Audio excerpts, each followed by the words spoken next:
बिस्मिल्लाहिर्रहमानिर्रहीम। अस्सलाम वालेकुम डियर स्टूडेंट्स।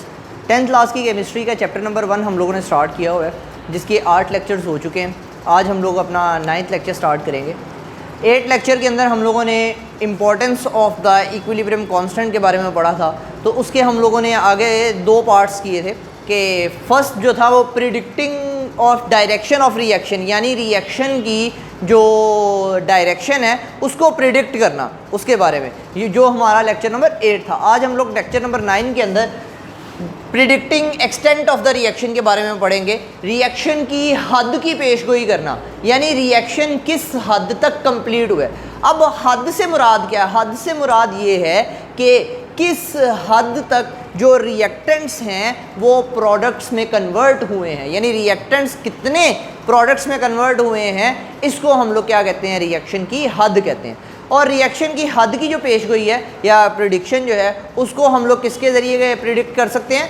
केसी की न्यूमेरिकल वैल्यू के ज़रिए। अगर हमारे पास केसी की न्यूमेरिकल वैल्यू हो तो उसके ज़रिए हम लोग ये प्रिडिक्ट कर सकते हैं कि रिएक्शन जो है वो किस हद तक कंप्लीट हुआ है। अब जो पीछे हम लोगों ने पढ़ा था डायरेक्शन ऑफ द रिएक्शन की प्रिडिक्शन, उसके लिए हमारे पास क्यूसी और केसी दोनों थे।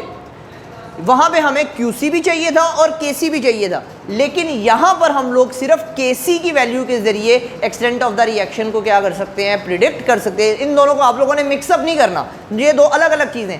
प्रिडिक्शन ऑफ द डायरेक्शन जो है उसके लिए हमें क्यूसी लाजमी तौर पर चाहिए, लेकिन जो एक्सटेंट ऑफ द रिएक्शन है इसके लिए हमें क्यूसी की ज़रूरत नहीं है, हमें सिर्फ किसकी ज़रूरत है? केसी की। तो अब सबसे पहले जो केसी की वैल्यू है वो 3 तरह की हो सकती है। एक, केसी की वैल्यू लार्ज हो सकती है, यानी बहुत बड़ी आ सकती है। केसी की वैल्यू स्मॉल हो सकती है, बहुत छोटी हो सकती है। और केसी की वैल्यू मॉडरेट, यानी ना बहुत बड़ी ना बहुत छोटी। ये 3 तरह के केसेस हो सकते हैं। तो सबसे पहले हम लोग पहला केस स्टडी करते हैं, जिसके अंदर लार्ज वैल्यू ऑफ केसी, यानी केसी क्या है हमारे पास? Equilibrium constant. यानी लार्ज वैल्यू ऑफ केसी, यानी केसी की वैल्यू क्या आ जाए? बहुत बड़ी आ जाए। तब क्या होगा? अगर केसी की वैल्यू बहुत बड़ी आ जाए तो इसका मतलब ये है कि रिएक्शन जो है वो ऑलमोस्ट कंप्लीट हो चुका है। ऑलमोस्ट। ये जो रिवर्सेबल रिएक्शंस हैं, ये जिनके लिए हम लोग ये प्रिडिक्ट, रिवर्सेबल रिएक्शंस कभी भी कंप्लीट नहीं होते। यहाँ पर मैं वर्ड यूज़ कर रहा हूँ ऑलमोस्ट। ऑलमोस्ट का मतलब है तकरीबन कंप्लीट हो गया, यानी कंप्लीट होता नहीं है, बस ऑलमोस्ट कंप्लीट हो चुका है। ठीक हो गया? अच्छा, अब ऑलमोस्ट कंप्लीट होने का मतलब ये है कि सारे के सारे रिएक्टेंट्स जो हैं वो ऑलमोस्ट किस में कन्वर्ट हो गए हैं? प्रोडक्ट्स के अंदर। यानी अब हम लोग अगर रिएक्शन का जो मिक्सचर है उसको लेंगे तो उसके अंदर रिएक्टेंट्स की मिकदार जो है वो ना होने के बराबर होगी, जबकि प्रोडक्ट्स की मिकदार क्या होगी? बहुत ज़्यादा होगी। क्यों? क्योंकि ऑलमोस्ट सारे रिएक्टेंट्स किस में कन्वर्ट हो गए हैं? प्रोडक्ट्स में। इसको हम लोग एक एग्जाम्पल लेके इसकी एक्सप्लेनेशन करते हैं। कार्बन मोनोऑक्साइड ऑक्सीजन के साथ रिएक्शन करती है, रिवर्सेबल रिएक्शन, वो कार्बन डाइऑक्साइड बनाती है। 2 से इसको भी मल्टीप्लाई किया, इसको भी मल्टीप्लाई किया ताकि इक्वेशन बैलेंस हो जाए। इसके लिए केसी की जो वैल्यू आई है वो हमारे पास आई है जी 2.2 × 10⁻²²। ये जो है ये बहुत बड़ी वैल्यू है, 10⁻²²। यानी इसका मतलब ये है 2.2 को हम लोग कितने 10⁻22 से मल्टीप्लाई करेंगे तो ये बहुत बड़ी वैल्यू आएगी, यानी ये बिलियंस के अंदर, ट्रिलियंस के अंदर वैल्यू चली जाएगी। तो ये बहुत बड़ी वैल्यू है। तो इसका यहाँ पर मतलब क्या होगा? इसका मतलब ये होगा कि ये जो रिएक्टेंट्स हैं ये ऑलमोस्ट सारे किस में कन्वर्ट हो गए हैं? प्रोडक्ट्स में। यानी अब अगर हम लोग रिएक्शन मिक्सचर को देखेंगे तो उसके अंदर हमें कार्बन मोनोऑक्साइड और ऑक्सीजन जो है वो बहुत कम मिकदार में, यानी ना होने के बराबर मिलेंगे, लेकिन कार्बन डाइऑक्साइड की मिकदार क्या होगी? बहुत ज़्यादा होगी। क्यों? क्योंकि ये सारे किस में कन्वर्ट हो गए हैं? कार्बन डाइऑक्साइड के अंदर। तो ये था हमारा पहला केस कि लार्ज वैल्यू ऑफ केसी हो तब क्या होगा। अब हम लोग पढ़ेंगे अपना दूसरा केस।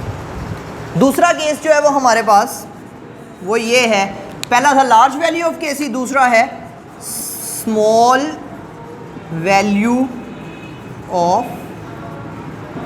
केसी। अच्छा जी, अगर स्मॉल वैल्यू ऑफ Kc हो तो इसका मतलब ये है कि अभी रिएक्शन स्टार्ट हुआ, कुछ रिएक्टेंट थोड़े से बिल्कुल वो रिएक्टेंट्स किस में कन्वर्ट हुए, प्रोडक्ट्स के अंदर कन्वर्ट हुए और इक्विलिब्रियम एस्टेब्लिश हो गया, ठीक हो गया। ये क्या है, ये कब होता है, जब Kc की वैल्यू क्या आए, बहुत स्मॉल आए।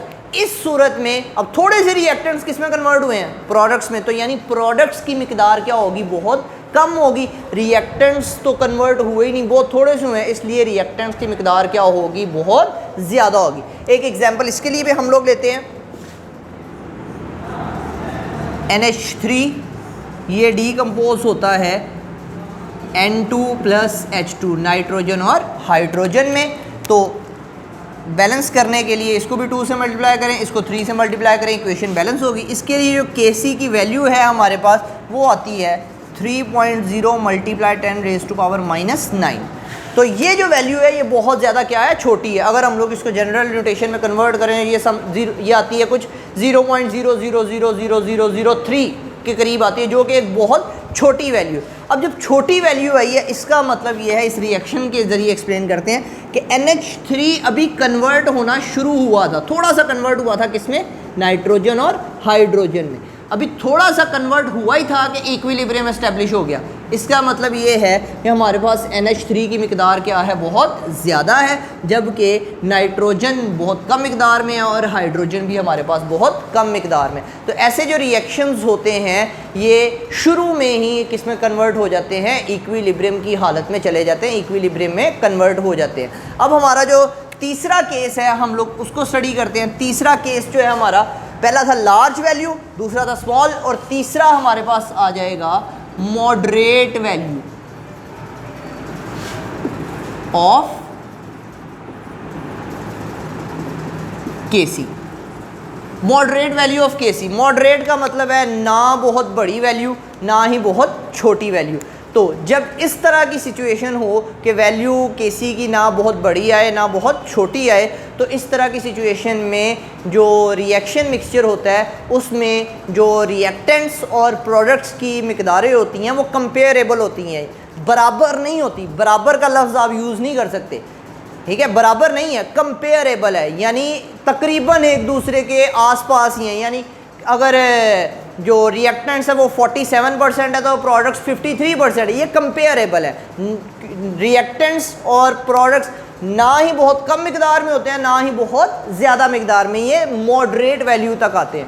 इसकी एक एग्जांपल लेते हैं हम लोग, N2O4 ये कन्वर्ट होता है किसमें, NO2 में। इसको 2 से मल्टीप्लाई करेंगे, इक्वेशन बैलेंस हो जाएगी। इसके लिए जो Kc की वैल्यू है वो है 0.211। 0.211 जो है वो एक मॉडरेट वैल्यू, ये बहुत बड़ी वैल्यू है, ये वाली, ये बहुत स्मॉल वैल्यू है। ये जो है ये मॉडरेट है, ना बहुत बड़ी है ना ही बहुत छोटी है। तो जब इस तरह का केस आएगा तो इस तरह के केस में जो रिएक्शन मिक्सचर होता है उसमें रिएक्टेंट्स और प्रोडक्ट्स की जो मिकदारें होती हैं वो कंपेरेबल होती हैं, उनका हम लोग एक दूसरे के साथ मुवाजना कर सकते हैं। बराबर नहीं होती, कंपेरेबल होती है। तो ये था आज का हमारा टॉपिक, जिसमें हम लोगों ने जो एक्सटेंट ऑफ द रिएक्शन है उसकी प्रिडिक्शन करना सीखा कि हम लोग एक्सटेंट ऑफ द रिएक्शन की प्रिडिक्शन कैसे कर सकते हैं। तो ये हमारे इस चैप्टर का लास्ट टॉपिक था। ये हमारा चैप्टर नंबर 1 जो है आज कंप्लीट हो चुका है। इंशाल्लाह हम लोग इसकी एक्सरसाइज इंशाल्लाह अगले लेक्चर के अंदर स्टार्ट करेंगे। अल्लाह हाफ़िज़।